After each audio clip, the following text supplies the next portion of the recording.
Hello everyone. आज हम पढ़ेंगे क्लास 12 की इनऑर्गेनिक केमिस्ट्री का लास्ट चैप्टर कोऑर्डिनेशन कंपाउंड। क्या होते हैं कोऑर्डिनेशन कंपाउंड और कैसे प्रिपेयर किए जाते हैं, कोऑर्डिनेशन कंपाउंड हमारे लिए कितने यूजफुल है, सारी बातें देखेंगे। तो चलिए स्टार्ट करते हैं, टॉपिक पे आते हैं। एक स्पेशल कंपाउंड से टॉपिक की स्टार्टिंग होती है। कंपाउंड्स का नाम होगा एडिशन कंपाउंड। एडिशन कंपाउंड क्या है? एडिशन कंपाउंड कैसे प्रिपेयर किए गए? एडिशन कंपाउंड का मतलब क्या था? जब दो स्टेबल सॉल्ट को पानी के साथ मिक्स करके उनका वाष्पन कराया गया तो उनके वाष्पन से जो क्रिस्टल तैयार होता है उसी क्रिस्टल को कहते हैं एडिशन कंपाउंड। यानी एडिशन कंपाउंड क्या है? और ये जो एडिशन कंपाउंड आए थे ये बने दो तरीके के, दो टाइप्स के एडिशन कंपाउंड होते हैं। सबसे फर्स्ट टर्म आता है जिसको कहते हैं डबल सॉल्ट, फर्स्ट टर्म जिसको डबल सॉल्ट बोला गया। और सेकेंड टर्म आता है जिसको कहते हैं कॉम्प्लेक्स सॉल्ट। दो तरह के सॉल्ट तैयार हुए यहाँ पे, एक डबल सॉल्ट और सेकेंड टर्म में आ गया यहाँ कॉम्प्लेक्स सॉल्ट। तो एडिशन कंपाउंड क्या होंगे? जनरली एडिशन कंपाउंड्स किसको कहा जाएगा?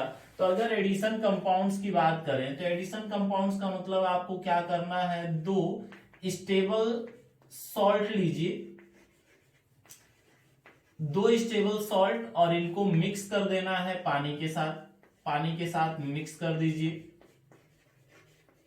और मिक्स करने के बाद इनका वेपराइजेशन कराया गया, इनको वेपराइज करा दिया गया और वेपराइजेशन के बाद जो कंपाउंड तैयार किया गया वो कहलाया आपका एडिशन कंपाउंड। यानी इनको मिक्स करने के बाद क्या करना था, तो इनका वाष्पन कर दीजिए और इनके वाष्पन के बाद जो कंपाउंड तैयार होता है उस कंपाउंड्स को कहते हैं एडिशन कंपाउंड। तो एडिशन कंपाउंड क्या होंगे? दो या दो से अधिक स्टेबल सॉल्ट को पानी के साथ मिक्स करने के बाद उनके वाष्पन से जो क्रिस्टल तैयार होता है उसी क्रिस्टल को कहते हैं एडिशन कंपाउंड।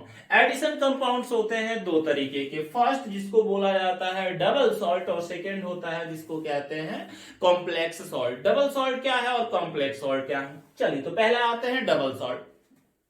डबल सॉल्ट का मतलब होता है कि ये भी देखिए दोनों कंपाउंड जो हैं वो एडिशन कंपाउंड है क्योंकि दोनों को बनाया गया है सेम मेथड से, डबल सॉल्ट को भी और कॉम्प्लेक्स सॉल्ट को भी। लेकिन बनने के बाद दोनों डिफरेंट टाइप के नेचर शो करने लगे, इसीलिए कोऑर्डिनेशन कंपाउंड को दो हिस्से में डिवाइड कर दिया गया, एक जिसको डबल सॉल्ट कहा गया और सेकेंड टर्म रहा जिसको कहा गया कॉम्प्लेक्स सॉल्ट। डबल सॉल्ट क्या था? जब डबल सॉल्ट को जिस तरीके से प्रिपेयर किया गया और दोबारा जब इनको पानी में डिजोल्व किया गया, वाटर में डिजोल्व किया गया, तो ये अपने आयंस में डिसोसिएट हो जाते थे, ये अपने आयंस की टेस्टिंग देते थे।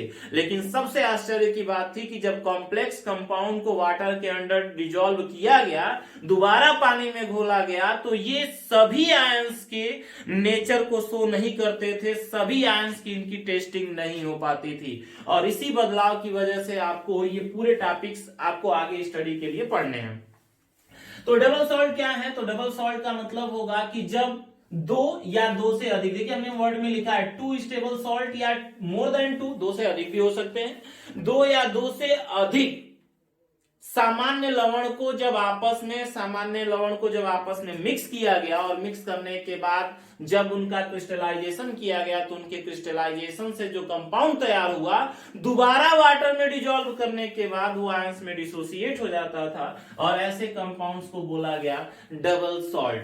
चलिए फॉर एग्जांपल की बात कर ले कि कैसे ये प्रिपेयर हो सकते हैं। तो देखिए यहाँ पे एग्जांपल क्या है, हमने लिया K2SO4, इनको मिक्स कर दिया गया एल्यूमिनियम सल्फेट के साथ Al2SO4 थ्रायस और प्लस लिया गया 24H2O। इनको मिक्स करने के बाद इनका वेपराइजेशन वाष्पन करा दिया गया और वाष्पन के बाद जो कंपाउंड तैयार हुआ K2SO4 डॉट Al2SO4 का थ्रायस और डॉट 24H2O, ये जो कंपाउंड था इनको जब दोबारा पानी के अंदर डिजोल्व किया गया तो ये पोटेशियम एल्युमिनियम सल्फेट सब आयंस की टेस्टिंग शो करते थे, सब आयन की टेस्टिंग देते थे। लेकिन अब आ जाते हैं कॉम्प्लेक्स सॉल्ट की तरफ। तो कॉम्प्लेक्स सॉल्ट के एग्जांपल की बात कर ले यहां पे, तो ये रहा आपका FeCN ट्वाइस प्लस 4KCN इनको आपस में मिक्स करने के बाद इनका भी सेम, दोनों एक जैसे थे तो सेम तरीका होगा इनको प्रिपेयर करने का, और जो कंपाउंड तैयार हुआ वो रहा K4FeCN6 पोटेशियम फेरोसाइनाइड। जब इनको पानी में डिजोल्व किया गया तो ये दो ही तरह के आयंस की टेस्टिंग देते थे। सबसे फर्स्ट जो आयन की टेस्टिंग हुई वो पोटेशियम आयन की थी, लेकिन सेकेंड Fe और Cn इनकी टेस्टिंग नहीं सो होती थी, क्योंकि ये दोनों मिल करके एक कॉम्प्लेक्स एनायन देते थे और इनका बिहेवियर बिल्कुल डिफरेंस था। तो ऐसे ही कंपाउंड क्या बोले जाते हैं, कॉम्प्लेक्स सॉल्ट कहलाते हैं। तो दो तरह के एडिशन कंपाउंड तैयार हुए। सबसे फर्स्ट पहला कंपाउंड जो था वो रहा डबल सॉल्ट, और सेकेंड कंपाउंड जो आया वो था कॉम्प्लेक्स सॉल्ट। डबल सॉल्ट कैसे प्रिपेयर किए गए, सेम मेथड था। डबल सॉल्ट में 2 स्टेबल सॉल्ट को वाटर के साथ डिजोल्व किया गया और फिर उसका वाष्पन कराया गया। वाष्पन के बाद जो कंपाउंड तैयार हुआ वो भी डबल सॉल्ट कहलाया, बट इनके अंदर थोड़ी सी चेंजिंग थी। जब दोबारा इनको पानी में घोला जाता था तो ये अपने आइडेंटिटी को लूज कर देते थे।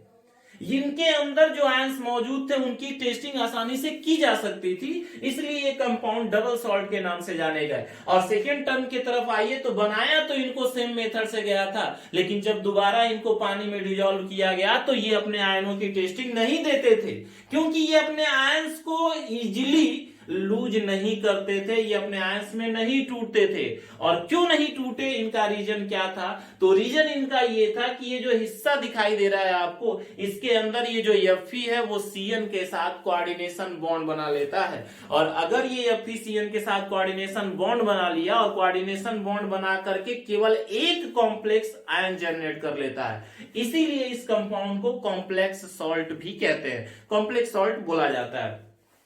तो ये टेस्टिंग तो देंगे, लेकिन किसकी टेस्टिंग देंगे, पोटेशियम आयन की। बाकी इसके अंदर जो आयंस मौजूद हैं उनकी टेस्टिंग नहीं देते हैं। तो यहाँ पे दो टर्म रहा आपका, एक तरफ डबल सॉल्ट है और एक तरफ है कॉम्प्लेक्स सॉल्ट। एडिशन कंपाउंड से आपकी शुरुआत हुई थी। एडिशन कंपाउंड क्या होता है, तो दो या दो से अधिक स्टेबल सॉल्ट को पानी के साथ मिक्स करके उनके क्रिस्टलाइजेशन से, उनके वाष्पन से जो नई स्टोइकियोमेट्री का कंपाउंड जनरेट होता है, उस कंपाउंड्स को कहते हैं एडिशन कंपाउंड्स। एडिशन कंपाउंड्स दो तरह के होते हैं, एक डबल सॉल्ट और सेकंड नंबर आता है जिनको कहते हैं कॉम्प्लेक्स सॉल्ट। डबल सॉल्ट क्या होता है, तो ऐसे सॉल्ट जो दो या दो से अधिक कॉम्प्लेक्स, दो या दो से अधिक स्टेबल सॉल्ट के क्रिस्टलाइजेशन से प्रिपेयर होते हैं, और जब दोबारा इनको वाटर में डिसॉल्व किया जाता है तो इजीली अपने आयंस में डिसोसिएट हो जाते हैं। ऐसे कंपाउंड्स कहलाते हैं डबल सॉल्ट। कॉम्प्लेक्स सॉल्ट क्या है, तो कॉम्प्लेक्स सॉल्ट का मतलब क्या होता है, इनको आगे भी पढ़ेंगे। कॉम्प्लेक्स सॉल्ट का मतलब होता है ऐसे कंपाउंड्स या ऐसे एडिशन कंपाउंड्स जिनमें मेटालिक आयन के साथ कोऑर्डिनेशन बॉन्ड जनरेट होते हैं और एक तरह के कॉम्प्लेक्स आयन प्रिपेयर होते हैं, ऐसे कंपाउंड्स बोले जाएंगे कॉम्प्लेक्स सॉल्ट। तो देखेंगे इनको आगे। चलिए अब इसके बाद स्टार्ट करते हैं। जो पेपर के पॉइंट ऑफ व्यू से क्वेश्चन पूछा जाता है वो आता है, right the difference between double salt and complex salt. मतलब द्विक लवण और संकर लवण में क्या अंतर होता है, इन दोनों के बीच का डिफरेंस क्या है। तो टॉपिक है आपकी डिफरेंस बिटवीन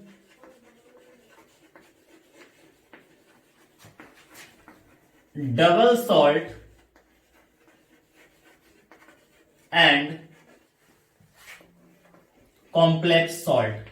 क्या अंतर होगा डबल सॉल्ट और कॉम्प्लेक्स सॉल्ट के बीच, डिफरेंस जो कि पेपर की पॉइंट ऑफ व्यू से देखा जाए तो बहुत इंपॉर्टेंट क्वेश्चन माना जाता है। Difference between double salt and complex salt, क्या होते हैं डबल सॉल्ट और क्या होते हैं कॉम्प्लेक्स सॉल्ट, अभी आपने देखा। तो चलिए स्टार्ट करते हैं, इनके बीच डिफरेंस क्या होने वाला है। सबसे पहले टर्म की तरफ लिख देते हैं डबल सॉल्ट और सेकेंड टर्म की तरफ लिख देते हैं कॉम्प्लेक्स सॉल्ट, और आपको बताना है कि इनके बीच में क्या डिफरेंस होता है। तो चलिए स्टार्ट करते हैं, दोनों के बीच में डिफरेंस की बातें करते हुए निकलते हैं। तो सबसे फर्स्ट टर्म की बात करते हैं। आपने अभी देखा डबल सॉल्ट और कॉम्प्लेक्स सॉल्ट में एक डिफरेंस हमने आपको पहले ही क्लियर कर दिया। जो डबल सॉल्ट होंगे जब इनको वाटर में डिसॉल्व किया जाएगा तो ये इजिली आयोनाइज हो जाते हैं। डबल सॉल्ट को जब पानी में घोलेंगे, पानी में डिसॉल्व किया जाएगा तो ये आसानी से आयोनाइज्ड हो जाते हैं, ये आसानी से अपने आयनों में टूट जाते हैं, तो ये आसानी से आयोनाइजेबल होते हैं। बट जो कॉम्प्लेक्स सॉल्ट होते हैं वो नॉन आयोनाइजेबल होते हैं, इनको सभी इनके आयंस में डिसोसिएट नहीं किया जा सकता, तो ये नॉट आयोनाइजेबल होते हैं। सबसे पहले डिफरेंस की बात कर लें अगर दोनों में, तो जो डबल सॉल्ट होते हैं इनको वाटर में मिक्स करने के बाद जब जैसे ही इनको हम पानी में डिजोल्व करेंगे तो ये आयंस में टूट जाएंगे, लेकिन कॉम्प्लेक्स सॉल्ट जो होते हैं ये आयंस में डिसोसिएट नहीं होते हैं। यानी सबसे पहला डिफरेंस रहा कि ये आयोनाइजेबल होंगे और ये जो होते हैं ये नॉन आयोनाइजेबल होते हैं। सेकेंड टर्म की बात करते हैं। डबल सॉल्ट में कोऑर्डिनेशन बॉन्ड का फॉर्मेशन नहीं होता है, इंपॉर्टेंट लाइन यहीं से स्टार्ट होती है। डबल सॉल्ट में कोऑर्डिनेशन बॉन्ड का फॉर्मेशन नहीं होता है, कोऑर्डिनेशन बॉन्ड नहीं बनते हैं, जबकि कॉम्प्लेक्स सॉल्ट में कोऑर्डिनेशन बॉन्ड का फॉर्मेशन होता है। यानी अगर डिफरेंस यहीं से क्लियरिटी करते चले आपको, तो जो कॉम्प्लेक्स सॉल्ट होंगे इनके अंदर कोऑर्डिनेशन बॉन्ड का फॉर्मेशन नहीं होगा, कोऑर्डिनेशन बॉन्ड का फॉर्मेशन नहीं होता है, लेकिन कॉम्प्लेक्स सॉल्ट में कोऑर्डिनेशन बॉन्ड का फॉर्मेशन होता है, कोऑर्डिनेशन बॉन्ड बनते हैं, जबकि इसके अंदर कोऑर्डिनेशन बॉन्ड का फॉर्मेशन नहीं होता है। सेकेंड डिफरेंस जो सबसे इंपॉर्टेंट डिफरेंस रहा वो ये, यानी डबल सॉल्ट में कोऑर्डिनेशन बॉन्ड का फॉर्मेशन होता नहीं है, जबकि कॉम्प्लेक्स सॉल्ट के अंदर कोऑर्डिनेशन बॉन्ड का फॉर्मेशन होता है। तो सबसे पहला डिफरेंस जो रहा वो आयोनाइजेबल डबल सॉल्ट तो होते हैं, लेकिन जो कॉम्प्लेक्स सॉल्ट होते हैं वो नॉन आयोनाइजेबल होते हैं। सेकेंड टर्म में अगर देखें तो कोऑर्डिनेशन बॉन्ड का फॉर्मेशन डबल सॉल्ट में तो नहीं होता, लेकिन कॉम्प्लेक्स सॉल्ट में कोऑर्डिनेशन बॉन्ड का फॉर्मेशन होता है। चलिए अब सेकेंड टर्म के बाद थर्ड पे आते हैं। तो थर्ड डिफरेंस देखेंगे तो डबल सॉल्ट को जब पानी में मिक्स किया जाता है, वाटर में मिक्स किया जाता है, तो ये अपनी आइडेंटिटी को लूज कर देते हैं, ये अपने आयनों का परीक्षण देते हैं। यानी डबल सॉल्ट जो होंगे अपने आयंस की टेस्टिंग देते हैं, ये अपने आयनों का परीक्षण करेंगे, अपने आयनों की टेस्टिंग देते हैं। जबकि यहां पे आ जाइए तो ये अपने आयंस की टेस्टिंग नहीं देते, इनमें अपने आयनों का लक्षण मौजूद नहीं रहता, आयंस की टेस्टिंग नहीं होती, आयंस का परीक्षण नहीं देते हैं। इंपॉर्टेंट टर्म है ये सेकेंड थर्ड टर्म, आप ध्यान दीजिएगा यहाँ पे। तो यहां पे अगर देखा जाए तो ये परीक्षण नहीं देते हैं, यानी डबल सॉल्ट आयन का परीक्षण देते हैं, जबकि कॉम्प्लेक्स सॉल्ट जो होते हैं अपने आयंस का परीक्षण नहीं देते, क्योंकि उनके सभी आयंस डिसोसिएट नहीं होते हैं। चलिए अब चौथे टर्म की बात कर लें, चौथा डिफरेंस बात कर लें। तो इसमें जो मेटल के आयन होते हैं, जो मेटालिक आयन होते हैं या जो आयंस मौजूद होते हैं, वो अपनी प्राइमरी वैलेंसी शो करते हैं, ये अपनी केवल प्राइमरी वैलेंसी ही शो कर पाते हैं, जबकि कॉम्प्लेक्स सॉल्ट के अंदर जो आयंस होते हैं, जो भी आयंस रहे, वो अपनी दोनों वैलेंसी शो करते हैं, प्राइमरी भी शो करते हैं और सेकेंड टर्म की बात करें तो सेकेंडरी वैलेंसी भी शो कर देते हैं। और एग्जाम्पल की बात तो हमने पहले ही कर ली। अगर एग्जाम्पल देखा जाए, डबल सॉल्ट का जो एग्जाम्पल था आपने देखा था, अभी एग्जाम्पल की बात कर लें तो डबल सॉल्ट के एग्जाम्पल में आपने देखा था K2SO4 Al2SO4 थ्रायस .24H2O, जबकि कॉम्प्लेक्स सॉल्ट का एग्जाम्पल अभी आपने देखा था K4FeCN6। तो यहां पे आप डिफरेंस अगर क्लियर कर दें कि दोनों के बीच में डिफरेंस क्या होता है, तो जो डबल सॉल्ट होते हैं वो आयनाइजेबल होते हैं, आसानी से आयंस में डिसोसिएट हो जाते हैं, जबकि कॉम्प्लेक्स सॉल्ट जो होते हैं वो नॉन आयनाइजेबल होते हैं। डबल सॉल्ट में किसी तरह का कोई कोऑर्डिनेशन बॉन्ड जनरेट नहीं होता है, मतलब इनमें कोऑर्डिनेशन बॉन्ड का फॉर्मेशन ही नहीं होता है, जबकि कॉम्प्लेक्स सॉल्ट के अंदर कोऑर्डिनेशन बॉन्ड का फॉर्मेशन होता है। डबल सॉल्ट अपने आयंस की टेस्टिंग देते हैं, इनके अंदर जो भी आयन मौजूद होंगे वो इसका परीक्षण देते हैं, जबकि कॉम्प्लेक्स सॉल्ट अपने आयनों की टेस्टिंग नहीं देते हैं, क्योंकि इसमें ये जो टर्म आपको दिखाई दे रहा है, इनके अंदर जो मेटल और ये जो पोर्शन आपको दिखाई दे रहा है, ये दोनों आपस में कोऑर्डिनेशन बॉन्ड बना करके एक नया ही कॉम्प्लेक्स आयन जनरेट कर लेते हैं। इसलिए ये K4 मतलब पोटेशियम की तो टेस्टिंग देते हैं, बाकी Fe और Cn की टेस्टिंग नहीं देंगे यहाँ पे। चलिए फोर डिफरेंस की बात कर लें तो डबल सॉल्ट के जो मेटल आयन होते हैं या जो भी आयन्स मौजूद होते हैं वो अपनी प्राइमरी वैलेंसी ही शो करते हैं, जबकि कॉम्प्लेक्स सॉल्ट में जो आयन होते हैं, मेटल्स के जो आयन होते हैं, वो प्राइमरी और सेकेंडरी दोनों तरह की वैलेंसी को शो करते हैं। तो यहां तक बात रही डबल सॉल्ट और कॉम्प्लेक्स सॉल्ट की। इनको कॉम्प्लेक्स सॉल्ट क्यों बोला गया, रीजन क्या है? तो यहाँ पे ये जो मेटल्स के आयन है और ये जो साइनाइड आयन है, ये दोनों मिक्स होकर के एक न्यू वैरायटी का कॉम्प्लेक्स आयन जनरेट कर लेता है, इसलिए इस कंपाउंड्स को बोला जाता है कॉम्प्लेक्स सॉल्ट। कोऑर्डिनेशन कंपाउंड क्यों कहते हैं? क्योंकि इनमें मेटल्स के साथ और ये जो जुड़ा हुआ हिस्सा है इनको लिगेंड्स कहते हैं, इनके बीच में कोऑर्डिनेशन बॉन्ड का फॉर्मेशन होता है, इसलिए इनको कोऑर्डिनेशन कंपाउंड्स भी कहा जाता है।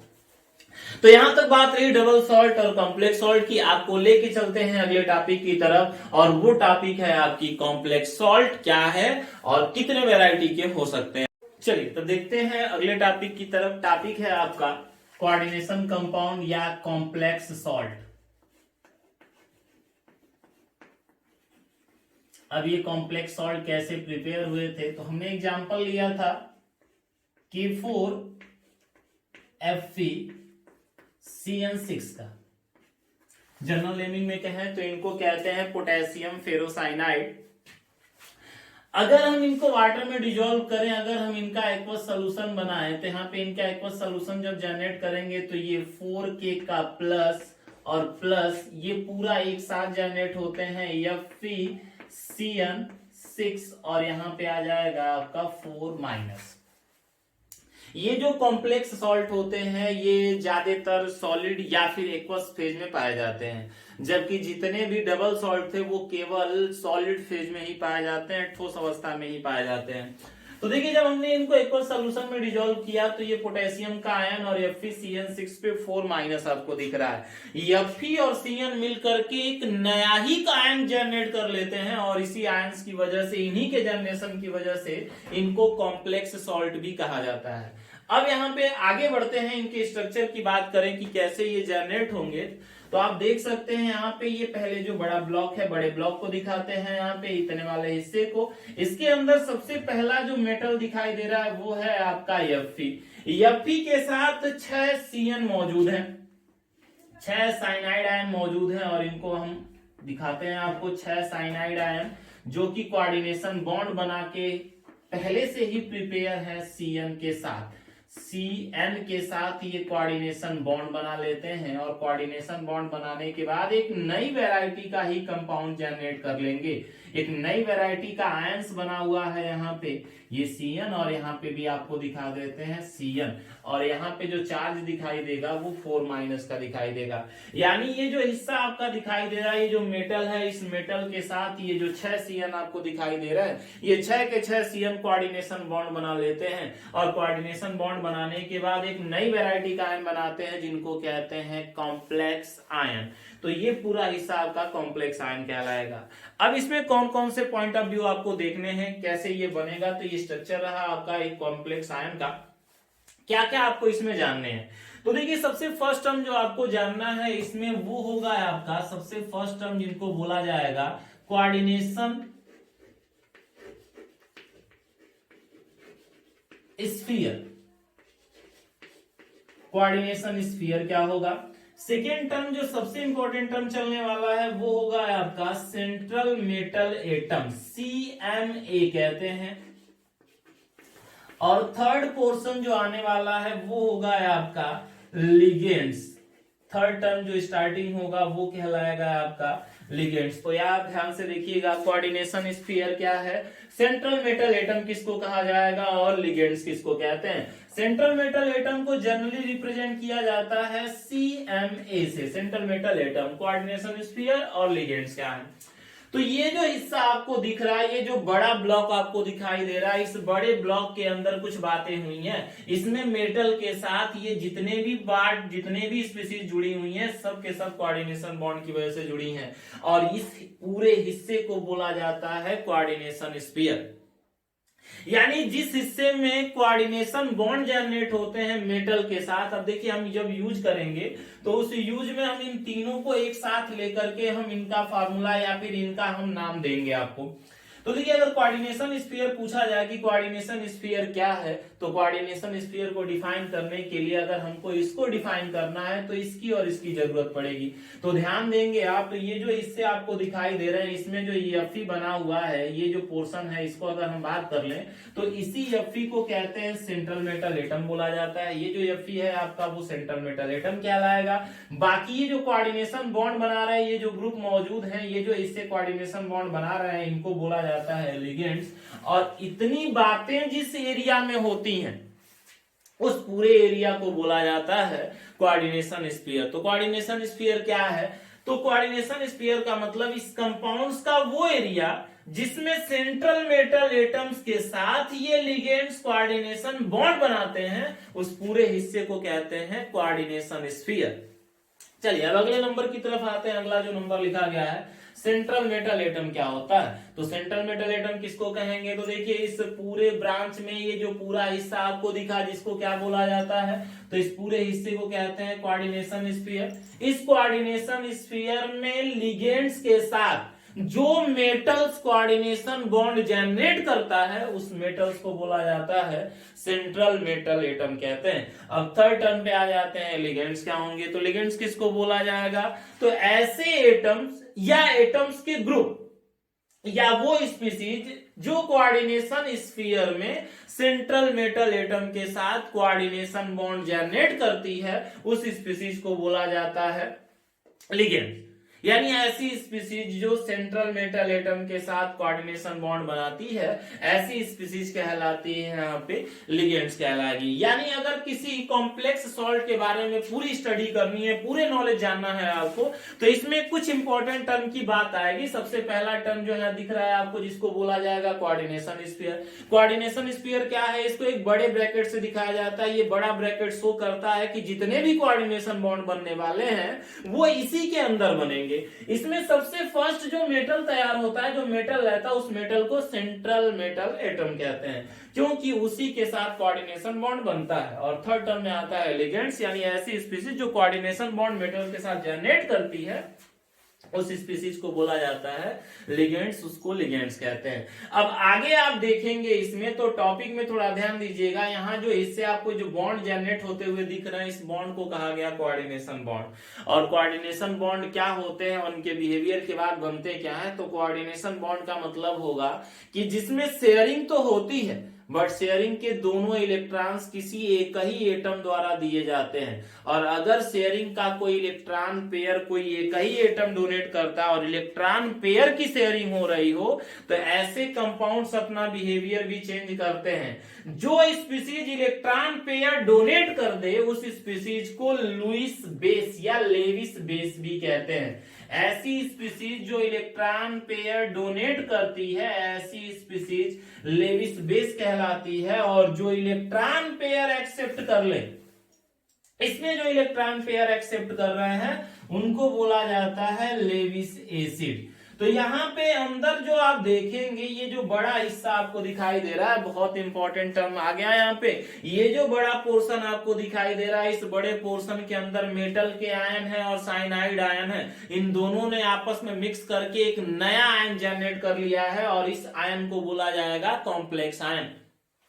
हुआ कैसे था? यहाँ जो ये साइनाइड के आयन थे, ये एफई के साथ अपने इलेक्ट्रॉन पेयर के साथ अपना इलेक्ट्रॉन पेयर डोनेट करके, अपना इलेक्ट्रॉन पेयर शेयर करके, इनके साथ कोऑर्डिनेशन बॉन्ड बना लिए। और लेविस एसिड बेस कंसेप्ट कहता है कि जो इलेक्ट्रॉन पेयर एक्सेप्टर होते हैं वो लुईस एसिड या लेविस एसिड कहलाते हैं, और जो इलेक्ट्रॉन पेयर डोनर होते हैं वो लेविस बेस कहलाते हैं। तो ये जो लिगेंड्स आपको दिखाई दे रहे हैं, ये लिगेंड्स इलेक्ट्रॉन पेयर डोनर है, इसलिए ये लेविस बेस है। और ये जो इससे आपको दिख रहे हैं, ये इलेक्ट्रॉन पेयर एक्सेप्टर है। जो एफई है वो इलेक्ट्रॉन पेयर एक्सेप्टर है, और जो इलेक्ट्रॉन पेयर एक्सेप्टर होते हैं वो लुईस एसिड या लेविस एसिड कहलाते हैं। और जब एसिड और बेस एक जगह कंपाउंड, एक जगह स्टेबल हो जाए, जब एक जगह इकट्ठा हो जाए, तो बहुत कम स्टेबल स्पीसीज बनाते हैं। इसलिए ये जो पोर्शन होता है ये काफी स्टेबल है।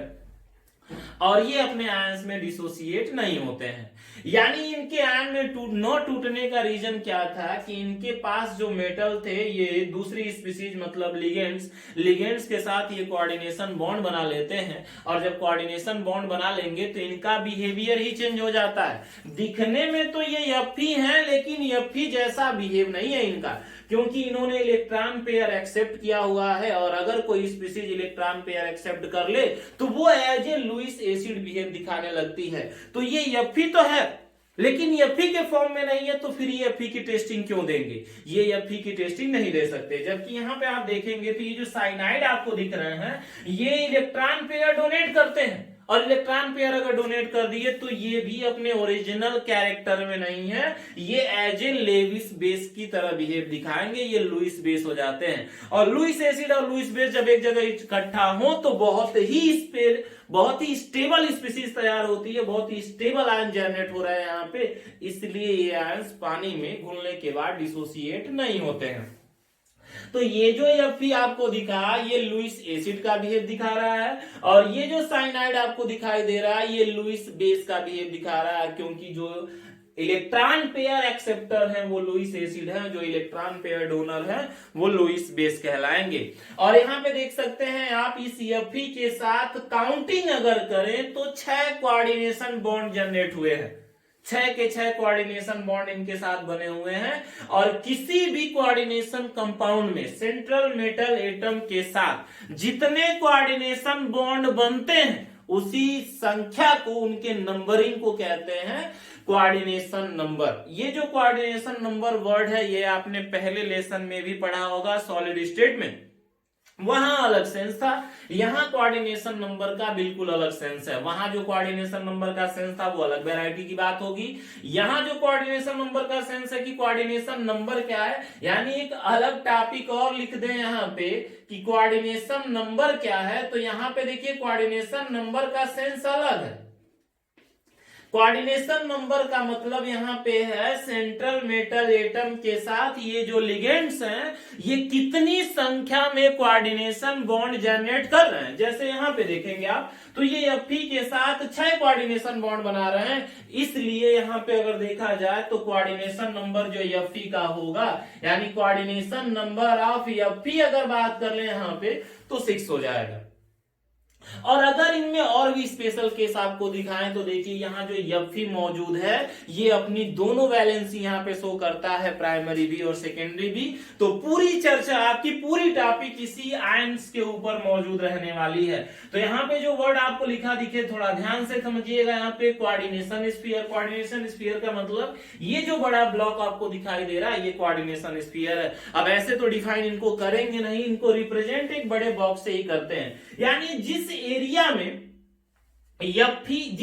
में सेंट्रल मेटल एटम और लिगेंड्स के बीच कोऑर्डिनेशन बॉन्ड जनरेट हो वही एरिया आपका कोऑर्डिनेशन स्फीयर कहलाएगा। दूसरा वर्ड आया था सेंट्रल मेटल एटम, क्या होता है सीएमए किसको कहते हैं? तो कोऑर्डिनेशन स्फीयर के अंदर सबसे पहला मेटालिक एटम जो लिगेंड्स के साथ कोऑर्डिनेशन बॉन्ड बनाता है उसी एटम्स को बोलते हैं central metal atom. Central metal atom जो है कोऑर्डिनेशन बॉन्ड बनाते टाइम इलेक्ट्रॉन पेयर को एक्सेप्ट करता है, इसलिए central metal atom as a Lewis acid की तरह बिहेव दिखाता है। और थर्ड टर्म में आ जाए बात लिगेंड्स क्या होते हैं, तो लिगेंड्स का मतलब होता है ऐसी स्पीसीज जो कोऑर्डिनेशन स्फीयर में सेंट्रल मेटल एटम के साथ कोऑर्डिनेशन बॉन्ड जनरेट कर ले, बना ले, ऐसी स्पीसीज कहलाती है लिगेंड्स। ये जो लिगेंड्स होते हैं ये अपना इलेक्ट्रॉन पेयर डोनेट करते हैं, इसलिए इन्हें लेविस बेस कहा जाता है। और अगर इसमें हम ध्यान दें तो कोऑर्डिनेशन बॉन्ड जो बन रहे हैं वो कुछ संख्या में बन रहे हैं, और सेंट्रल मेटल एटम के साथ ये जितने भी लिगेंड्स हैं ये जितना कोऑर्डिनेशन बॉन्ड बना लेंगे वो सभी के सभी कोऑर्डिनेशन बॉन्ड की जो संख्या होती है वो संख्या कहलाती है सेंट्रल मेटल एटम की कोऑर्डिनेशन नंबर। तो ये यहां तक बात रही आपके कॉम्प्लेक्स सॉल्ट की। अब कॉम्प्लेक्स सॉल्ट कितने वैरायटी के होते हैं, कितने तरीके के हो सकते हैं, और उसके बाद चर्चा करेंगे लिगेंड्स की। तब तक के लिए नेक्स्ट वीडियो में आपसे मिलेंगे। ये अगली टॉपिक कॉम्प्लेक्स सॉल्ट कितने तरह के होते हैं और कैसे इनको डिफाइन किया जाएगा तो देखेंगे नेक्स्ट वीडियो में।